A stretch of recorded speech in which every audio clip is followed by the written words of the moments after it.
Hi everyone, I am Dr. Tejas SV. I am consultant gynae-oncologist, laparoscopic and robotic surgeon. Today I am going to talk about laparoscopic and robotic surgery in gynecology and gynae-oncology. Why do we need laparoscopic and robotic surgery? What are the myths and facts about laparoscopic and robotic surgery? So first let us know what is laparoscopic and robotic surgery. So minimally invasive surgery has transformed the landscape of gynecology and gynae-oncology. Earlier we used to have large abdominal incisions for gynecological procedures since we cannot have good visual access to the pelvis. But in the past 2 to 3 decades, there is an evolution in the access to the gynecology and oncological surgeries. And one such is a keyhole access, which is the laparoscopic and robotic surgery that has moved the precision, faster recovery, and improved patient outcomes. We can say laparoscopy and robotic surgery as the two pillars of the minimal access surgery. So, how has been the evolution of minimally invasive surgery? So, initially in the 1990s, laparotomy was the standard procedure for all the abdominal surgeries. However, in the later 90s and the early 2000s, laparoscopy took over the laparotomies, and later in 2005-06, robotics entered into the surgical systems. Initially, when the laparoscopy was introduced, it revolutionized the surgical access by allowing visualization and intervention through small incisions. So the main advantage that was taken was that through small abdominal incisions, camera-based visualization and use of long rigid instruments, it gave the advantage of reduced blood loss through good energy sources, shorter hospital stay, faster recovery, lower post-operative pain, and better cosmetic outcomes. Overall, the patient had a good quality of life due to the laparoscopic surgery, with the same outcome as a laparotomy.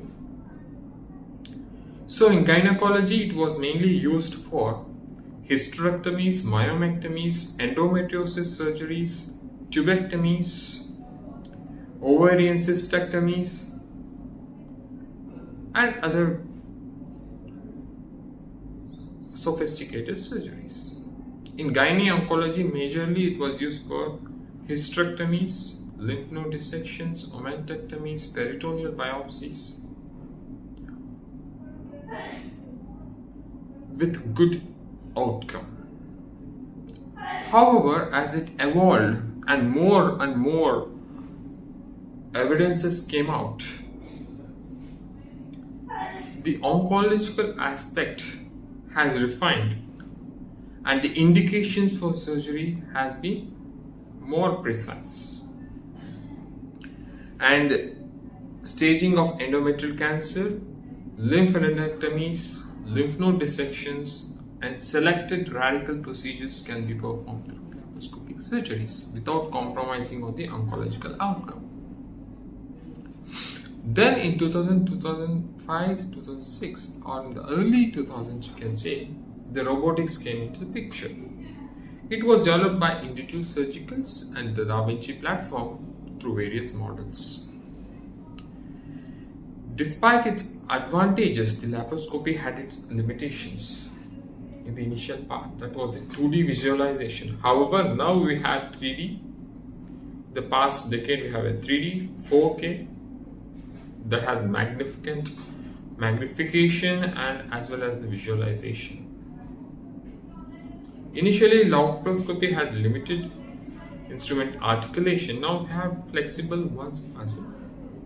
We have what is known as NOTES, that is natural orifice surgeries that can be performed through laparoscopy. We have single port surgeries which can be performed through laparoscopy. So even laparoscopy has evolved over years. Not just the visualization, even the energy sources have become more precise, crisp, and excellent adaptability to the tissues. But what has not changed is the surgeon fatigue in complex surgeries. So performing laparoscopic surgery is not a child's game. It involves radical dissections, opening up surgical planes. So this maneuverability cannot be offered by laparoscopy in all the cases. Hence, laparoscopy has to be restricted to few cases that can be performed without compromise on the surgeon's access. So what came in next was the robotic surgery, which provided this capabilities to be performed in the patient.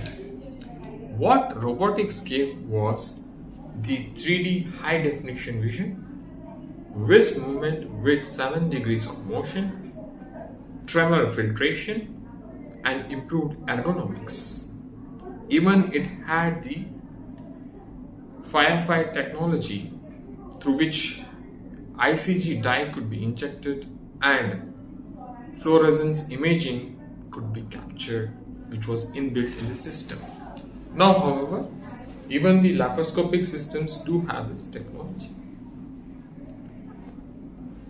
So robotics had enhanced precision in dissection, better suturing capabilities, improved access in confined spaces, especially in the pelvis where we go for complex surgeries, especially in endometriosis, excentrations and pelvic dissections for lymph nodes. So robotics has evolved in performing complex hysterectomies, deep infiltrating endometriosis, fertility preserving surgeries, complex excentrations, and in gynae-oncology it has become the standard of care in case of CA endometrium, and in case it has been in many trials has been conducted in early ovarian cancers as well. There has been a controversy in its involvement in cervical cancer. Now there is an ongoing trial on the safety of the robotic in case of cervical cancer. What comes in the way of minimally accessed surgery in gynecological oncology is the oncological safety, which is of paramount importance. The key principles include adequate tumor clearance that has to be obtained without any compromise. Then is avoidance of tumor spillage. Especially we saw in the LAC trial that there was increased incidence of recurrences in women who underwent laparoscopic surgeries, or even matter of fact small amount of robotic surgeries as well. There were peritoneal recurrences which made us think there was something wrong in the technique when we adapted the laparoscopy or the robotic surgery. Then proper lymph node assessment may not be possible in certain obese patients as well. So, patient selection criteria is very critical in case of minimal access surgeries.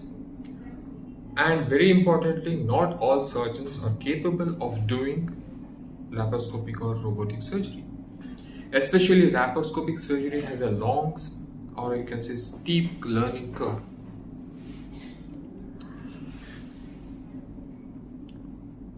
Then coming to the robotic surgery, now we have different robotic systems, robotic platforms precisely. Initially, it was only to the introduced surgicals. Now we have many Asian as well as European and North American people who have brought out different robotic platforms, giving the surgeons different capabilities as well as options to go for. The unequal access between urban and rural centers and requirement of training and skills has been the most important impediment in the implementation of robotic surgery into the masses. However, laparoscopy still remains the backbone of the minimally invasive gynecological and gynae-oncological surgeries in most parts of India, with robotics slowly permeating into the masses. Now, most of the metro cities and even the second tier 2 cities in India have robotic installed in their hospitals. Now in the future, we have expansion of the robotic platforms and integration of artificial intelligence and image-guided surgeries, simulation-based training programs, and greater adaptation of ERAS protocols. So finally, what I want to say is adaptation of minimally and robotic surgery is the future and is going to be the standard.